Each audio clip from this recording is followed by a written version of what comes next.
আনলাম মিষ্টি খা। আর তোর যে বান্ধবীটা আছে না নতুন হোস্টেলের, ওরও খাওয়াইস। শফিক ভাই, হ্যাঁ। ভল্টন কেমন আছে? বল্টন? এটা তো আমার চেয়ে তোরই ভালো জানার কথা। এক ওস্তাদ তো এখন তোর বান্ধবী। তোমার একটা প্রশ্ন করি। কিরে, আমার জিগা প্রশ্ন করতে হয় কবে থেকে? জিগা।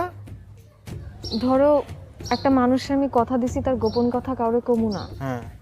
কিন্তু গোপন কথাটা যদি না কই সেই মানুষটার অনেক বড় ক্ষতি হয়ে যাইতেছে। একদিকে আমি তার কথা দিছি যে গোপন কথা কমু না, আর আরেকদিকে তার ক্ষতিও হইতে দিতে পারি না।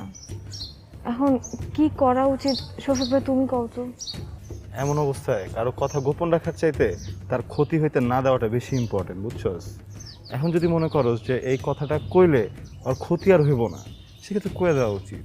আর যদি হয় যে ওই কাজটা অন্যায় হয়েছে যেটার কারণে সে তার পরিবারে জানাইতে পারতেছে না, তাহলে ওটা আরো আগে কয়ে দেওয়া উচিত, বুঝছস? কিন্তু ধরো গোপন কথা যদি যাই না ফেলে তাহলে তার স্বপ্নের জায়গা থেকে বাইর করে দেওয়ার চান্স অনেক থাকে।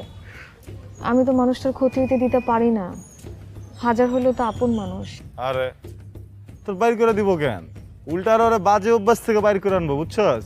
এই জায়গায় বুদ্ধি খাটাইতে হইব। যারে বলে স্নেকও মরবো স্টিকও ভাঙবো না, বুঝছ নাই?